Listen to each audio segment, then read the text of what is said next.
Video like जरूर कर लीजिए और ऐसे वीडियो लगातार फ्री में पाने के लिए चैनल को तुरंत सब्सक्राइब कर लीजिए और बेल आइकन को जरूर टैप कर लीजिए ताकि आगे भी सारे वीडियो आपको मिलते रहे। यूट्यूब में फॉलो करते हैं तो प्लीज ये वाला फ्री टेलीग्राम चैनल जरूर ज्वाइन कर लीजिएगा। सारे नोटिफिकेशन सारे अपडेट यहीं पे आते हैं, ध्यान रखिए। मेरा नाम है वैभव और आप लोग देख रहे हैं UPPSC best online coaching YouTube channel. दोस्तों 3000 से ज़्यादा क्वेश्चंस को हम लोग कवर अप करेंगे इस पूरी सीरीज़ में, तो उसी क्रम में आज ये नेक्स्ट वीडियो है। पहला यहाँ पर क्वेश्चन है कि निम्नलिखित संतों में से कौन जो है वो सूफ़ी थे? रहीम, निज़ामुद्दीन औलिया, मोइनुद्दीन चिश्ती और रस खान। तो सही आंसर हमारा क्या होगा? निज़ामुद्दीन औलिया और मोइनुद्दीन चिश्ती, यानी कि सेकंड और थर्ड ये दोनों ही जो थे ये सूफ़ी संत थे। तो सही आंसर हमारा क्या आएगा? Option C. इसके बाद मूव ऑन करते हैं नेक्स्ट क्वेश्चन पे। इसमें पूछा गया है कि निम्नलिखित सूफीवाद के सिलसिले में कौन संगीत के विरुद्ध था? अब ये जैसे ही आप यहाँ पर नाम पढ़ोगे तो ये नाम अपने आप आपको बता देगा कि यहाँ पर विरुद्ध की बात हो रही है किसके? म्यूज़िक के, यानी कि संगीत के विरुद्ध कौन हो सकता है? चिश्तिया की बात करें, सुरहावादियों की बात करें, कादरिया की बात करें या फिर नक्शबंदियाँ। जैसे ही आप यहाँ पर देख रहे हो यहाँ पर बंदिशों की बात हो रही है। नक्शबंदिया में अपने आप ये एक वर्ड आ रहा है जो कि बंदी यानी कि बंदिशों की बात कर रहे हैं। तो ऑब्वियस सी बात है हमारा आंसर क्या होगा? Option D. तो इस तरीके से यहाँ पर आप एक एंकर पॉइंट बनाकर इसको याद रख सकते हो। अगला क्वेश्चन है, इसमें पूछा गया है कि निम्नलिखित सूफियों में से किसने कृष्ण को औलिया के रूप में माना है? अब ये शाह मोहम्मद गौस हैं, शाह अब्दुल अजीज़ हैं, ये शाह वलीउल्लाह हैं या फिर ये आपके ख्वाजा मीर दर्द हैं। तो सही आंसर हमारा क्या आएगा? ऑप्शन ए, यानी कि शाह मोहम्मद गौस। इन्होंने कृष्ण को औलिया के रूप में माना है। इसके बाद अगले क्वेश्चन की बात करें, इसमें पूछा गया है कि निम्नलिखित में से किसका संबंध सूफीवाद से नहीं है? ये उलेमा हैं, ये खानकाह हैं, शेख हैं या फिर समा हैं। तो सही आंसर क्या आएगा हमारा? ऑप्शन ए, यानी कि जो उलेमा है इनका संबंध सूफीवाद से नहीं है। इसके अगर आप लोग उत्तर प्रदेश पीसीएस की तैयारी कर रहे हैं, आप आरओ की तैयारी करना चाहते हैं, बीईओ की तैयारी करना चाहते हैं, इन तीनों एग्जाम की अगर आप तैयारी करने चाहते हैं तो स्टडी फॉर सिविल सर्विसेज के कोर्सेज को आप ज्वाइन कर सकते हैं कंप्लीट तैयारी के लिए। ये वन स्टॉप डेस्टिनेशन है, यहाँ पर आपको सब कुछ मिलेगा जिसमें स्टडी मटेरियल रहेगा, टेस्ट सीरीज रहेंगी, पेड क्विज रहेंगी, सब कुछ आपको एक ही जगह पर मिलेगा और ये सब कुछ सफिशिएंट होगा आपके एग्जाम को क्रैक करने के लिए, एग्जाम को निकालने के लिए। लेटेस्ट ग्रुप स्टार्ट हो चुके हैं और उन ग्रुप में आपको एडमिशन लेने के लिए सिंपली जो ये नंबर मैं आपकी स्क्रीन पर लिख रहा हूँ इन नंबर्स पर आप कॉल कर सकते हैं। 8564-880530 इस नंबर पर आप संपर्क कर सकते हैं। इसके अलावा 9696066089 इस नंबर पर कांटेक्ट कर सकते हैं या फिर आप 7523864455 इन तीनों में से किसी भी नंबर पर कॉल करके आप हमसे संपर्क कर सकते हैं और ये लेटेस्ट ग्रुप जो है इसमें आप एडमिशन ले सकते हैं। क्वेश्चन की बात करते हैं, यहाँ पर पूछा गया है 12 मासा, इसकी रचना किसने की थी? अगर मैं आपसे कहूँ कि ये जो शब्द है इसको आप दो अलग अलग भागों में तोड़ दो तो आप सिंपल ऐसे लिखोगे, ठीक है, 12 मास। अब 12 मास ये किस चीज़ के बारे में कहे गए हैं? बस अगर आपको ये चीज़ पता है तो इसके बाद आंसर भी आप अपने आप ढूंढ लोगे। यहाँ पर बात हो रही है किसकी? प्रेमी और प्रेमिका की। ये दोनों जो हैं अलग अलग हैं, विरह के गीत गा रहे हैं और अपनी जो मनोभाव है उसको अपने गीतों के माध्यम से प्रकट कर रहे हैं। यही सब कुछ लिखा हुआ है किसमें? 12 मासा इस रचना में। अब यहाँ पर अगर मैं मलिक मोहम्मद जायसी की बात करूँ तो इन्होंने एक बहुत फेमस इनकी कृति है जिसके ऊपर एक मूवी बनी थी जो कि एक लव स्टोरी थी। अब आप सारी बात समझ गए होंगे, ठीक है।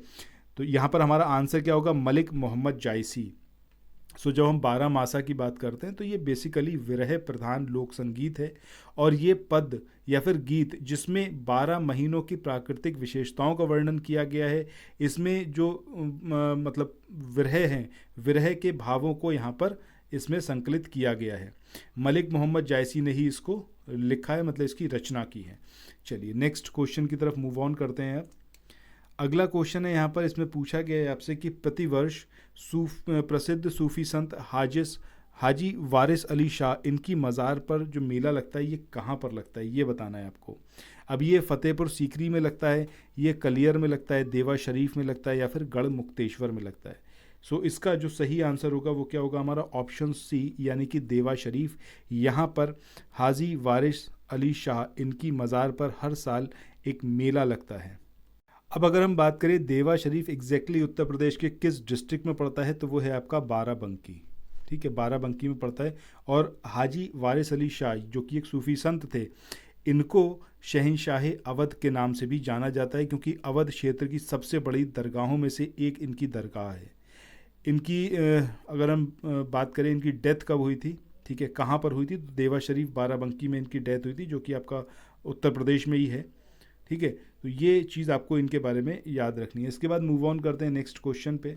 इसके बाद अगला क्वेश्चन है कि ईसाइयों का गुड फ्राइडे ये क्यों मनाया जाता है? ईसा मसीह की मृत्यु पर, जन्म पर, या फिर ईसा मसीह को सूली पर चढ़ाया गया था इसलिए, या फिर ईसवी सन का प्रारंभ हुआ था इसलिए? तो सही आंसर हमारा क्या आएगा? ऑप्शन सी, यानी कि ईसा मसीह को सूली पर चढ़ाया गया था और इसी वजह से गुड फ्राइडे को मनाया जाता है।